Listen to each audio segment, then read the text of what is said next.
ونحن على ذلك من الشاهدين والشاكرين. صدق ربنا يا ذا الجلال والإكرام. اللهم إنا تبنا إليك وندمنا يا وهاب. اللهم اغفر لنا وتب علينا يا تواب. اللهم اغفر لنا والوالدين والوالديهم وارحمهم كما ربونا صغارا. اللهم اجعل القرآن العظيم ربيع قلوبنا وشفاء لصدورنا وجلاء همومنا وغمومنا وذهاب أحزاننا وكفارة لسيئاتنا وزيادة في أعمالنا وأعمارنا وبركة في أرزاقنا ونور اللهم به بصائرنا وأبصارنا. اللهم ذكرنا منه ما نسينا وعلمنا منه ما جهلنا وفهمنا منه ما قرأنا وارزقنا تلاوته آناء الليل وأطراف النهار على النحو الذي يرضيك عنا واجعل حجة لنا لا حجة علينا يا رب العالمين. اللهم فقهنا في الدين وعلمنا التأويل والتفاسير وارزقنا اتباعه. اللهم مغفرتك أوسع من ذنوبنا ورحمتك أرجى عندنا من أعمالنا. اللهم إنا نعوذ بك أن نشرك بك شيئا نعلمه ونستغفرك لما لا نعلمه. أنت تعلمه يا كريم يا رحيم يا ودود يا حفيظ يا الله. أما بعد، فإن أصدق الحديث كتاب الله وخير الهدي هدي محمد صلى الله عليه وسلم وشر الأمور محدثاتها وكل محدثة بدعة وكل بدعة ضلالة وكل ضلالة في النار.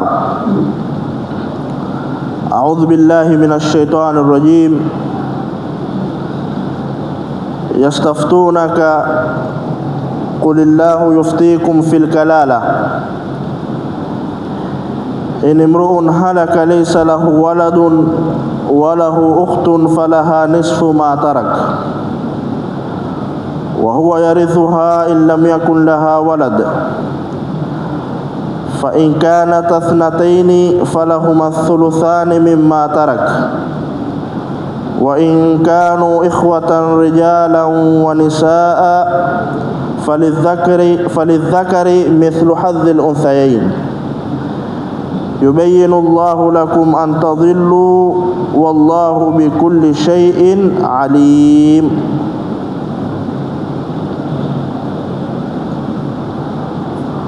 Alhamdulillah, ikiwa leo kwenye darasa hii ya tafsiri al-Qur'an tu katika aya ya mwisho ya suratul Nisa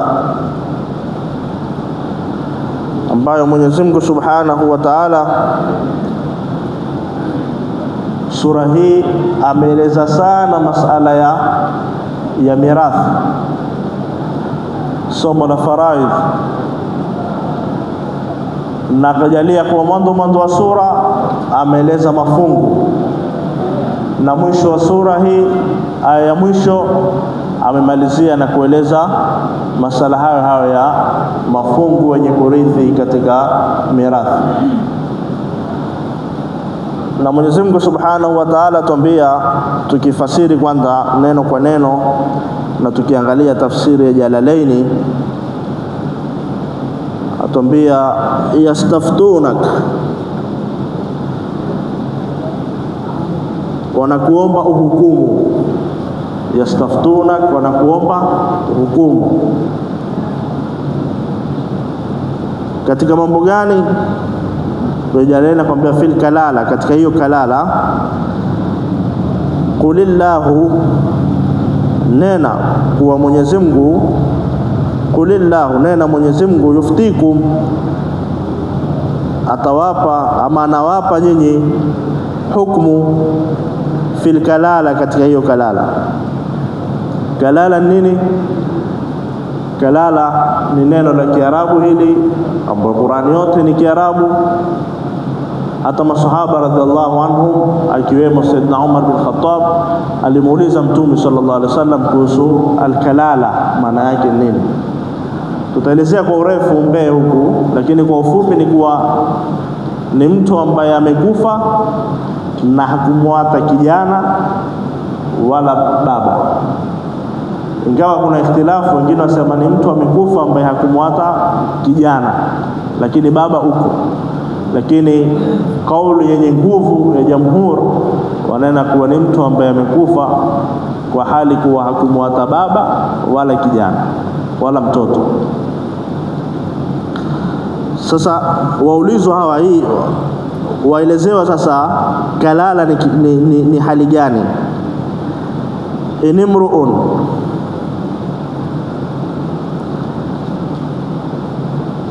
ikiwa mtu halaka amekufa, yani mata, laysa lahu waladun, naye hana mtoto, wala hu ukhtun, na huyo mtu akawa ana ndugu wa kike,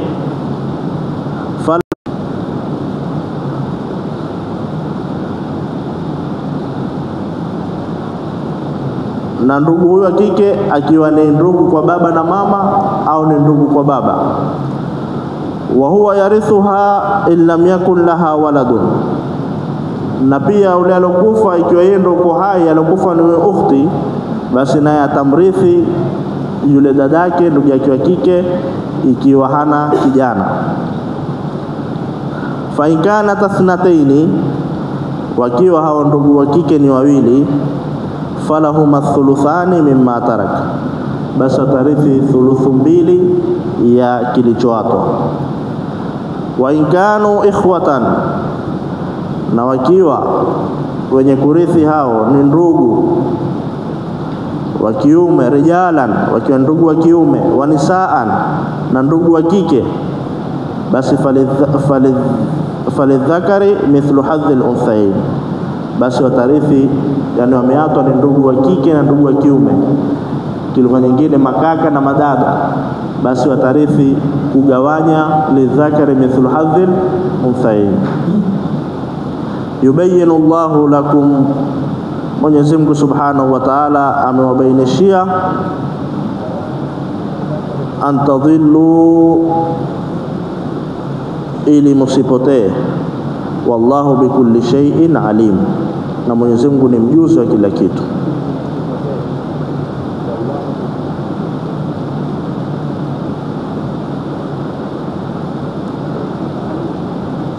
Aya hii sababu nuzuli yake kama ilivyoelezwa kwenye tafsiri ya Ibn Kathir, ilikuwa ni sahaba akiitwa Jabir bin Abdullah radhiyallahu anhu, alikuwa ni mgonjwa. Mtume sallallahu alaihi wasallam akamtembelea. Alipomtembelea Mtume sallallahu alaihi wasallam, Mtume akatawadhi, kisha yale maji yalobakia kwenye mwili wa Mtume sallallahu alaihi wasallam Mtume akamrushia, ikawa ni akapata afueni, akawa aweza kuzungumza huyu sahaba Sayyidina Jabir. Akamuuliza Mtume sallallahu alaihi wasallam, ya Rasulullah,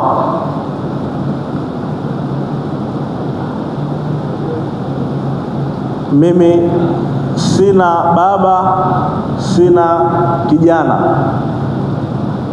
hasa hawa watanirithi vipi?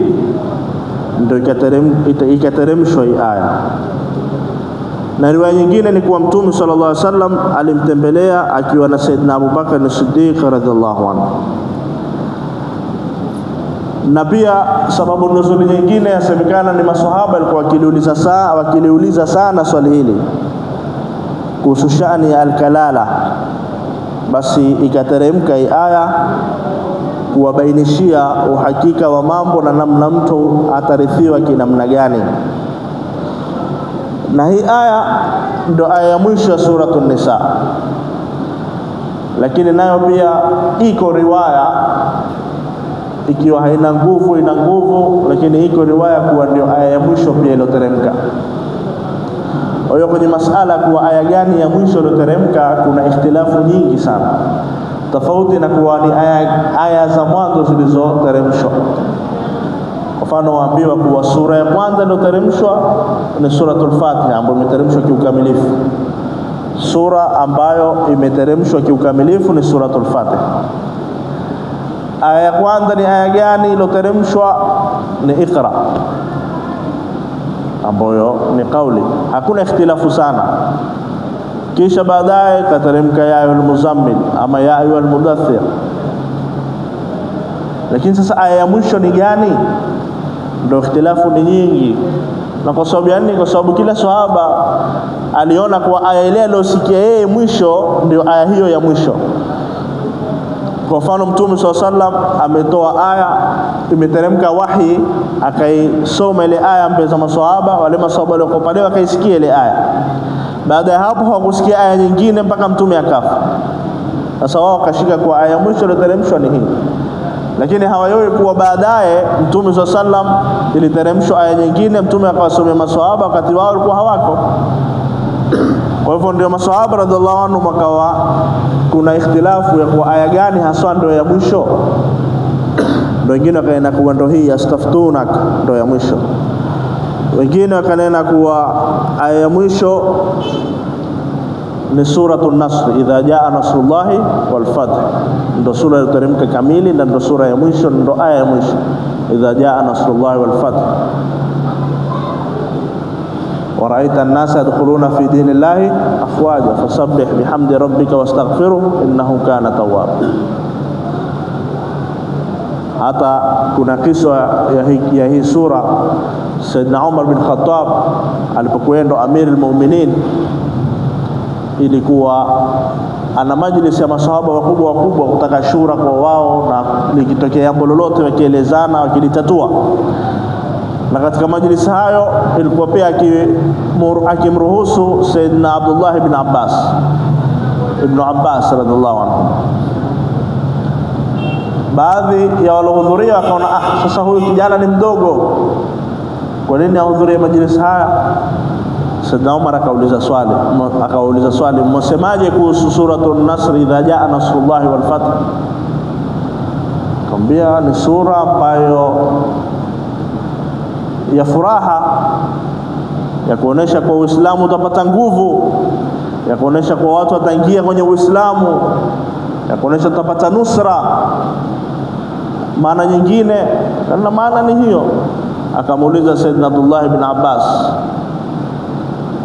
wasemaje kuhusu sura hii? Akaona hii ndio sura ya kutuaga sisi na Mtume sallallahu alaihi wasallam, kuonesha kuwa umri wa Mtume sallallahu alaihi wasallam umefika mwisho. Kwa sababu ikiwa tutapata nusra na watu wataingia kwenye dini ya Mwenyezi Mungu makundi kwa makundi, ina maana kuwa Mtume kazi yake imeisha, kazi ya kubalighisha imeisha, na ndo kazi yake. Na ikiwa kazi yake imeisha, basi sasa ni kwenda kupambana na Rafiqul A'la. Kwa hivyo hii sura yatuonesha kuwa Mtume sallallahu alaihi wasallam umri wake ulikuwa umekaribia kufika mwisho. Wale waliohudhuria kaona ni kweli huyu Ibn Abbas radhiallahu anhuma astahiki kuketi kwenye majlis haya. Na Mtume sallallahu alaihi wasallam alimwombea dua. Alimwambia vipi?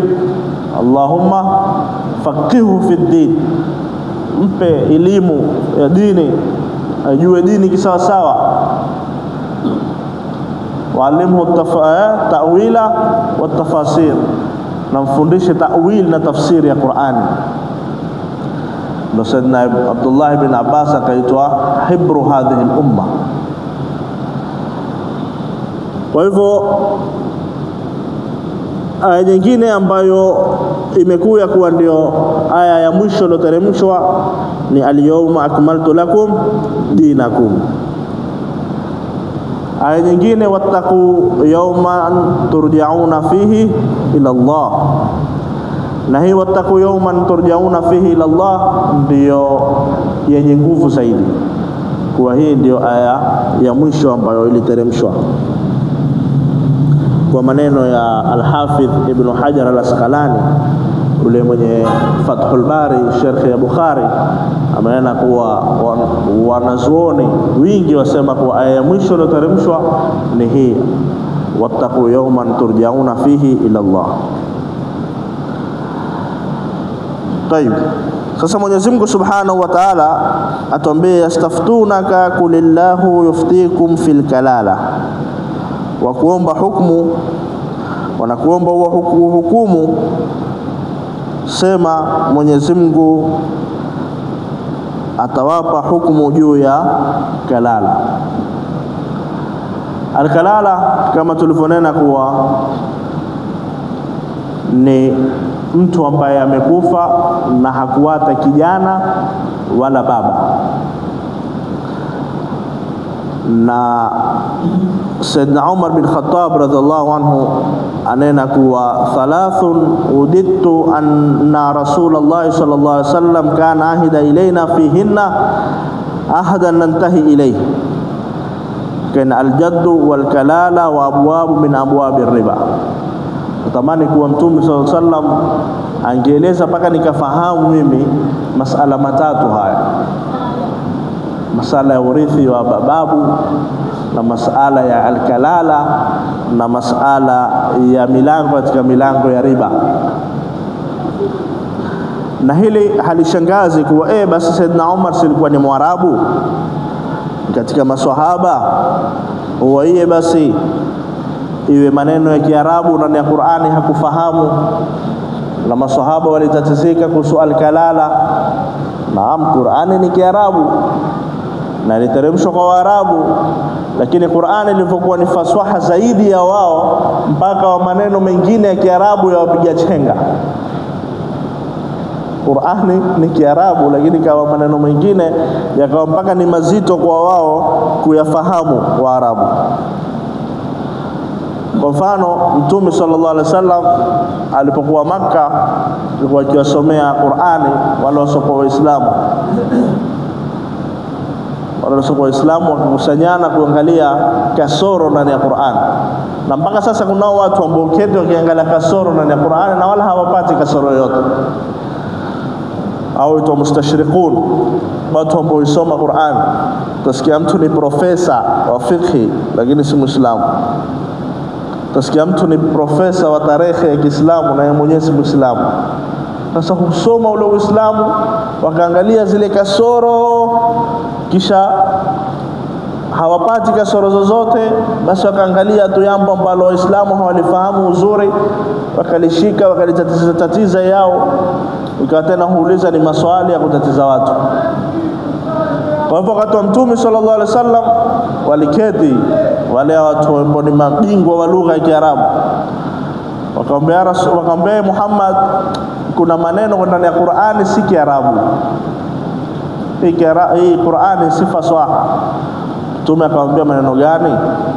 Akamwambia kwenye Qur'ani watuambia farrat min qaswara. Qaswara si maneno ya Kiarabu. Na tafsiri yake ni kuwa kama unaokimbia kwa kumkimbia simba, qaswara si neno la Kiarabu. Na neno lingine akamwambia neno lingine makaran kubara ni kubwa. Sisi tumezoea ni kabir ama akbar, lakini kubara ile si neno la Kiarabu. Kwamba neno lingine Mtume wasikiza neno lingine, kwamba neno lingine aja'ala al-aliha ilahan wahida inna hadha la shay'un ujab. La shay'un ujab, sisi tumezoea ajib, lakini ujab si Kiarabu. Mtume sallallahu alaihi wasallam akamwambia, nyinyi sasa katika wazee wenu wale wakongwe ambao waifahamu lugha ya Kiarabu ni nani? Wakamwelekeza fulani, akamwambia hatuendeni kwake. Wakaenda kafika kwake, Mtume akamsalimia. Baada ya kumsalimia akamwambia simama. Ule mzee akasimama. Akamwambia keti. Ule mzee akaketi. Akamwambia simama. Ule mzee akasimama. Akamwambia keti. Ule mzee akaketi. Akamwambia simama. Ule mzee akakasirika. Akamwambia atahzau bi ya ibn qaswaratil arab wa ana sheikhun kubbar inna hadha la shay'un ujab. Yale maneno matatu, sio? Atahzau bi ya ibn qaswaratil arab, wanatesa shere wewe kijana simba wa Kiarabu. wa ana sheikhun kubbar, na mimi ni shekhe mkubwa, yani mzee mkubwa umri wangu. Inna hadha la shay'un ujab, ili jambo la maajabu sana. Mtume akaangalia wale washindani wake, kiangalia ewe fabuhita alladhi kafara. Kwa hivyo Qur'ani ilikuwa ni Kiarabu fusha. Qur'ani ni Kiarabu fusha ambayo iliwashinda wale mabingwa wa Kiarabu. Kwa mfano huyo tulomtaya Abdullah ibn Abbas radhiallahu anhuma, si aliomba dua na Mtume, Allahumma faqihu fi din wa alimhu at-ta'wila wa at-tafasir. Lakini naye pia alipambana na neno likawa halielewi maana yake ndani ya Qur'an, na neno la Kiarabu. Mwenyezi Mungu Subhanahu wa Ta'ala atuambia fatirus samawati wal ardh. Mwenyezi Mungu ni fatirus samawati wal ardh. Fatirus samawati wal ardh, tumezoea khaliq ndo muumba, lakini fatir halikuzoeleka kwa wao, lakini Kiarabu. Sayyidina Ibn Abbas kawasalime halielewi ili maana yake. Mwenyezi Mungu Subhanahu wa Ta'ala kambainishia, anena ya mwenyewe Sayyidina Ibn Abbas anena, kuntu la adri ma fatirus samawati wal ardh hatta atani arabiyani yaktasimani fi bi'rin. Ilikuwa siyui maana ya fatirus samawati wal ardh mpaka walipokuja wa mabedui wawili. Bedui ni wale watu ambao waishi kwenye majangwa kule, na ndio walikuwa ni watu mafaswaha katika lugha ya Kiarabu. Na hata kwenye lugha zetu za Kiswahili, kwa mfano watu wanaoishi mashambani ndio watu wanaozungumza faswaha zaidi kuliko watu wanaoishi mjini, sio? Kwa mfano tu hapa Amu wanaozungumza Kiswahili tofauti na wanaozungumza kwenye capital city Nairobi. Nairobi utakaja maneno wenye utasheng, atakwambia nimekam, yani nimekuja, nimekam. Ama utakwambia vipi hili kwa Nairobi wewe, amekusho ati amekwambia ati Kiswahili. Sasa tunaona wale watu wanaoishi jijini mashambani huwa ni mafasaha zaidi kuliko watu wa mjini katika lugha. Sasa Ibn Abbas aina wakao Arabi wawili, watu mabedui wawili, wakawa yaktasimani fi bi'r, wakawa ushindana kwenye kisima, kila mtu ana kisima ni chake. Ule wa kwanza kana hafartuha, mimi ndo nilokifukua. Ule mwingine akamwambia fatartuha, mimi ndo niloanza kufukua.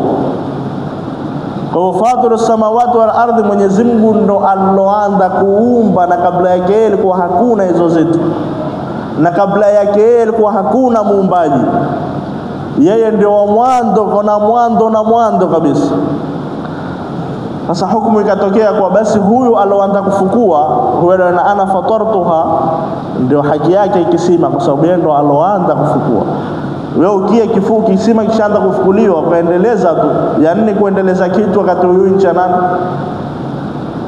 Sasa Sayyidina Ibn Abbas akaenda nikapata maana ya fatirus samawati wal ardh kupitia mabedui hawa wawili.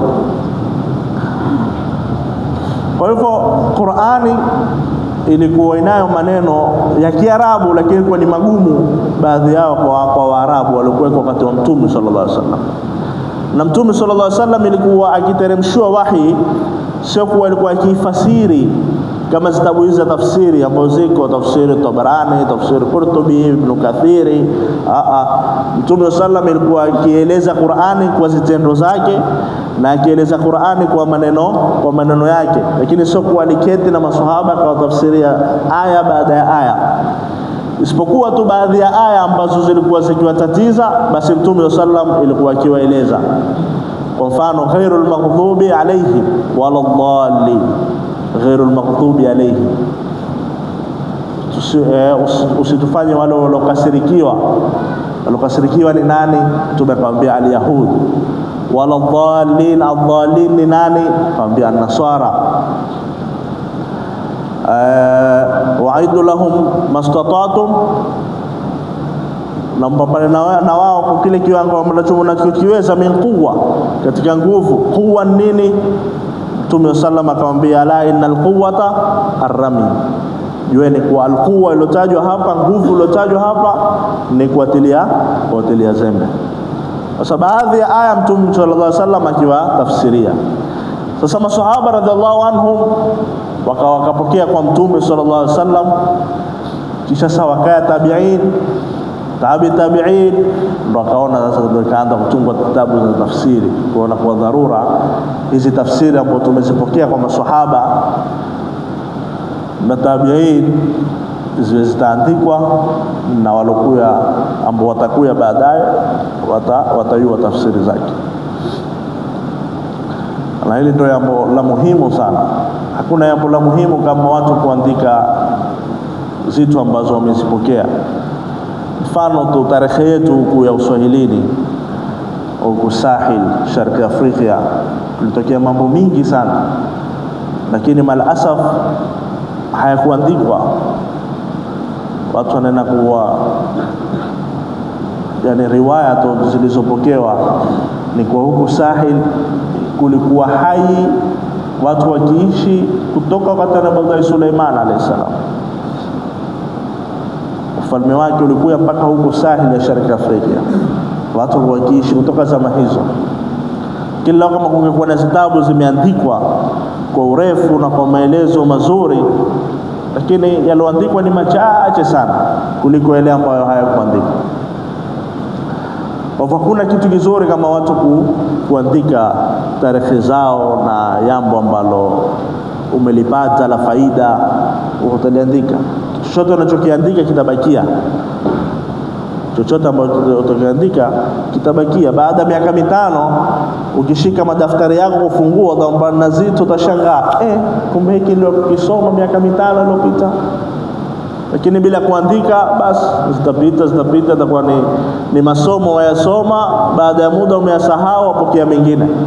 Lakini kitu kikiandika, baadaye ukikipitia ndio utaona kumbe nilisoma mambo mingi sana. Hata safari yako ya kuyaamu kutafuta elimu, iandike. Tafuta daftari moja uandike, nilikuwa tarehe fulani nikawasili Riadha wakati fulani, nikapokewa na mufti fulani, nikaanzishwa faslu fulani, alionifanyia mukabala na ustadhi fulani. Ikitokea jambo lolote ukaliandika, siku fulani nilipata jambo fulani. Baada umekuwa mzee miaka 60 70 kwa nyumbani kwako huko, umezeeka na wajukuu, kilifungua daftari utaona mbona tarehe yangu ya kwenda kusoma Lamu hii. Lakini si kila kitu kiandike, tufahamiane. Zingine fauti kwenye akili usihifadhi.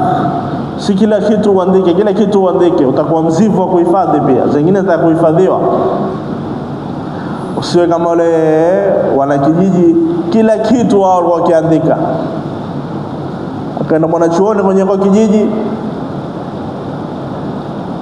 alipoingia msikitini amwona muadhini, tena watu wa zamani watu wakiadhini kwa kipanda yu sakafuni msikitini, alikuwa hakuna maspika. Amepanda yu kuadhini, Allahu akbar, Allahu akbar.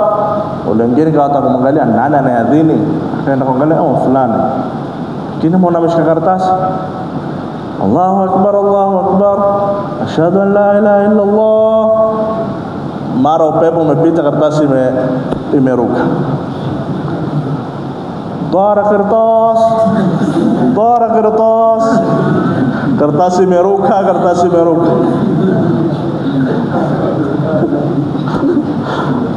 Wale watu wakamwambia, sasa wewe hata adhana pia uyahifadhi? Mambo gani haya? Adhana wewe ndo muadhini, kisha adhana uyahifadhi? Kwamba bwana usiniulize mimi, nataka muulize kadhi. Sasa mimi nataka muulize kadhi. Ule mgeni akatoka aenda kwa kadhi. Akifika kwa kadhi, akiingia mlangoni amsalimia kadhi, assalamu alaikum ya maulana al-qadhi. Ule kadhi akamwangalia, akamwashiria ngoja. Tafungua. wa alaikumus salam wa rahmatullahi ta'ala wa barakatuh. Salala akaona ikiwa kadhi mwenyewe hata salamu hayaweza kuhifadhi, basi ule muadhini ana haja kuadhini kwa karatasi.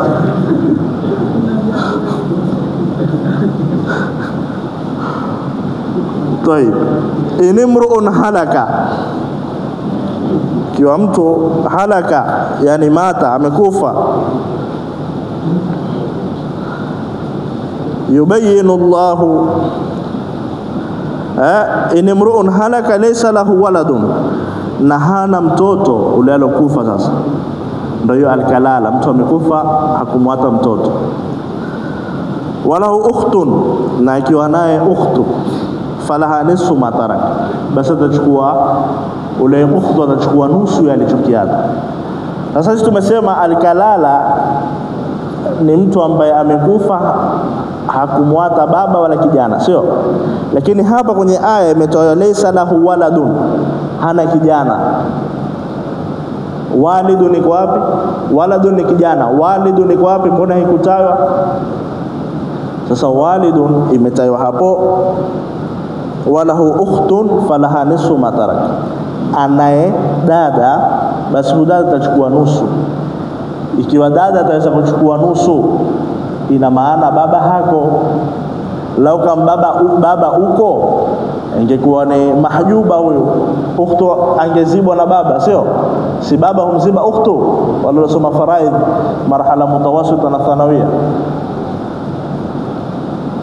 Ukhtu si upingwa na baba. Sasa baba uko, tampinga leo. Ndio maana hakutajwa baba hapa, imeingia kinamna hiyo. Wa huwa yarithuha in lam yakun laha waladun. Sasa anaeleza wa huwa yarithuha, na ule alokufa atamrithi huyu dada, ikiwa sasa dada ndo alokufa, in lam yakun laha waladun, ikiwa hana kijana. Fa in kana thnatayn falahuma thuluthan, ikiwa wale dada ni wawili, basi watarithi thuluthu mbili mimma tarak, kile kilichoapa. Wa in kanu ikhwatan, na ikiwa ni ndugu, rijalan wa kiume, wa nisaan na wa kike, falidhakari mithlu hadhil unthayn. Yubayyinu Allahu lakum an tadhillu, Mwenyezi Mungu amewabainishia hayo. Yubayyinu Allahu lakum, Mwenyezi Mungu amewabainishia hayo mambo ya faraidh yote, kutoka mwanzo wa sura mpaka hapo. Faraidh kwenye Qur'ani imekuwa wazi kabisa. Uwezo wewe ukatunga mirathi yako kana hii Qur'ani tuiweke kando, turithini kinamna hii. Mwenyezi Mungu ameweka mipangilio kamili. Ili kwa sababu ya nini? Ili msipotee. Wallahu bikulli shay'in alim, na Mwenyezi Mungu ni muyuzi wa kila kitu. Mwenyezi Mungu ajua kila kitu kabisa.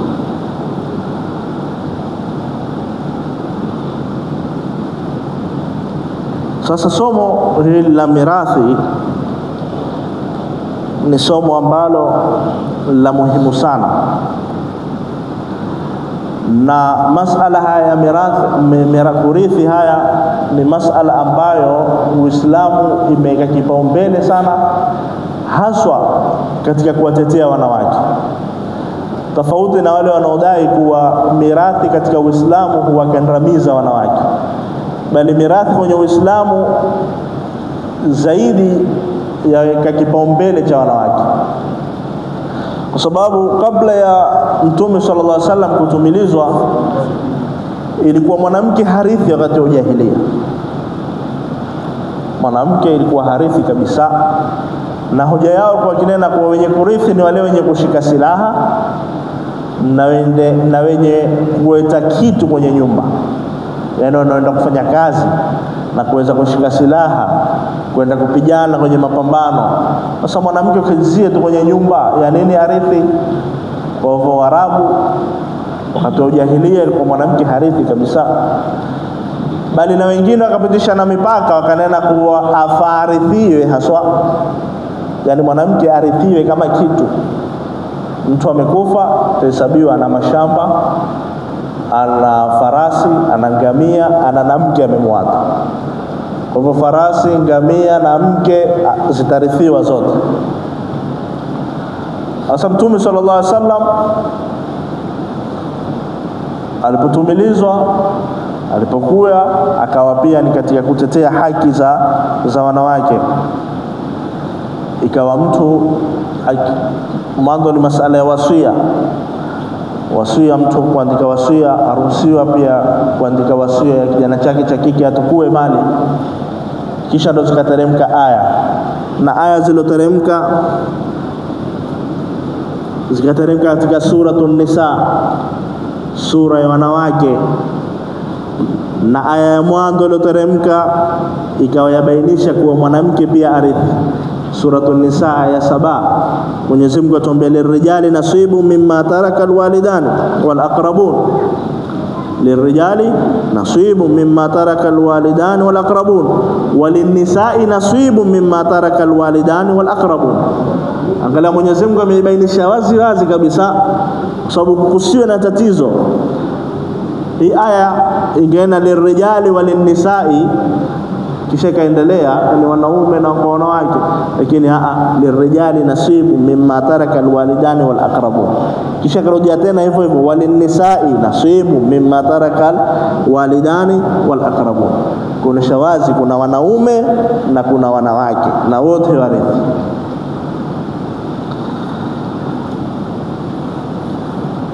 Sasa Uislamu ikaweka kipaumbele. Kisha na Mtume sallallahu alaihi wasallam akahimiza kwa hizi aya watu wazisome, na walisome hili somo la faraidh.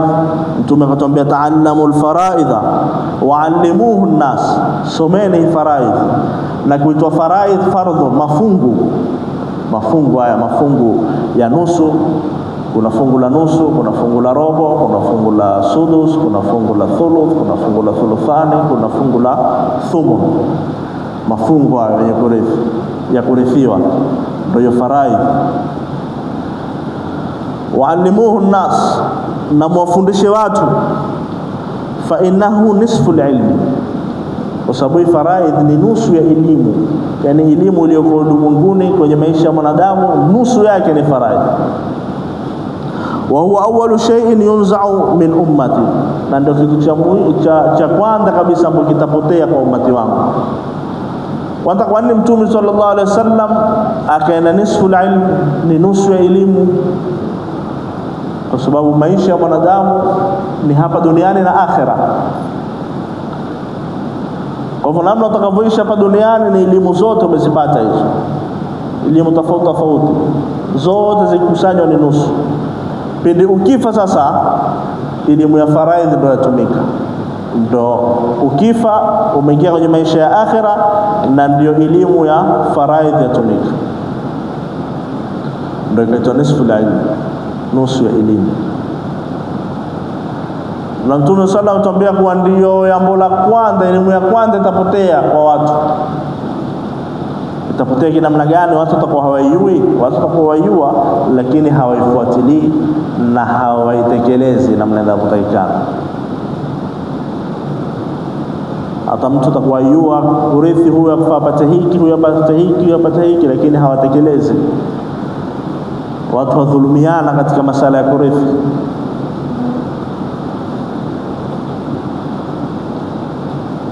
Na utaona huku Kenya tumewekewa kadhi court ya kadhi kwa masala ya ndoa, talaka na masala ya kurithi. Lakini sasa hiyo koti ya kadhi nayo pia haina mamlaka kamili. Kinamna gani? Kwa mfano mkaenda mmeshtakiana masala ya kurithi, haya kadhi ataamua wewe upate hiki, wewe hiki, wewe hiki. Mmoja kukubali, ataenda kwa chief kadhi, na kesi itapewa kwa chief kadhi. Chief kadhi ataenda vile mlivyohukumiwa sawa sawa, wote kwa hiki, wewe hiki, wewe hiki. Ule hatakubali, ataenda high court. High court ndio shatoka kwenye masala ya kadhi. High court ikienda, ule kadhi naye huitwa, chief kadhi huitwa kwenda kusikiza ile kesi. Haendi kuhukumu, kwenda kusikiza. Baadaye naye pia atapewa nafasi ya kutoa maoni, lakini hatoi uamuzi. Uamuzi utatolewa na wale high court. ule akiwa bado ashindana itaenda Supreme Court. Sasa ikiwa chief kadhi mwenyewe hana kauli ya mwisho, ndio taona kuwa ndio somo la kwanza litapotea, kwa sababu namna hiyo kuwa haitofuatwa, kila mtu ataenda kihawa zake.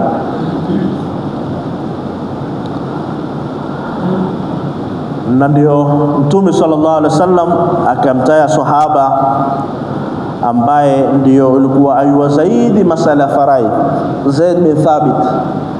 Mtume sallallahu akaena afradhuhum Zaid bin Thabit au afradhukum Zaid bin Thabit, anaywa faraid zaidi basi ni Zaid bin Thabit.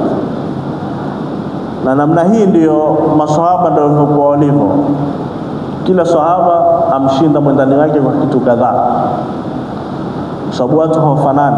Kuna wengine walikuwa ni mashujaa zaidi kuliko wengine, wengine ni wakarimu zaidi kuliko wengine, wengine ni mafasaha zaidi kuliko wengine, wengine ni wapole zaidi kuliko wengine, katika sifa hizi tofauti tofauti.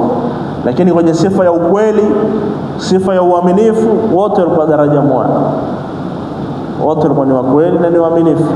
Lakini kwenye tabia zingine za mapambo, basi ilikuwa kishindana, wengine wamesoma zaidi kuliko wengine.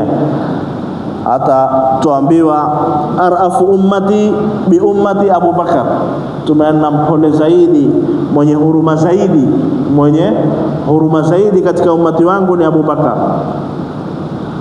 Wa ashadduhum fi dinillahi Umar, ule mwenye nguvu mkakamavu zaidi ni Umar. Wa asdaquhum hayaan Uthman, na ambaye mwenye haya zaidi ni Uthman. Wa aqdahum Ali, na ambaye ni hodari kutoa hukumu wakadhi katika masala ya elimu, kuna na hili ndio sawa, hili ni sawa, ni Ali bin Abi Talib. Wa afraduhum Zaid bin Thabit, na hodari masala faraid ni Zaid bin Thabit. Wa aqra'uhum Ubay bin Ka'b, na ambaye hodari kusoma Qur'an ni Ubay bin Ka'b. Wa alamuhum bil halal wal haram Muadh bin Jabal, na ambaye ni hodari kwa hili la halali la haramu Muadh bin Jabal. Ala wa inna likulli ummatin aminan, najueni katika kila umma kuna mtu ambaye ni muaminifu. Wa aminu hadhihi al-umma Abu Ubaida bin Jarrah. Sasa kila mtu Mtume sallallahu amempa sifa zake. Na wengine ambao hakutajwa hapa, kuna 10 mubashirina bil janna, kuna wale waliohudhuria za Badri, kuna wengine walikuwa ni muadhini kina Sayyidina Bilal bin Rabah, wengine walikuwa ni mashair shuara kina Hassan bin Thabit, kina Abdullah bin Rawaha. Namna hiyo kila sahaba ilikuwa hodari kwa fani yake tofauti. Sasa kuna masala ambayo ndio wakitatiza watu sana, kuna kuwa mwanamke amekandamizwa katika mirathi. Mwanamke amekandamizwa katika mirathi kwenye Uislamu. Inshallah baada ya adhana tutaelezea haya biidhnillah karim.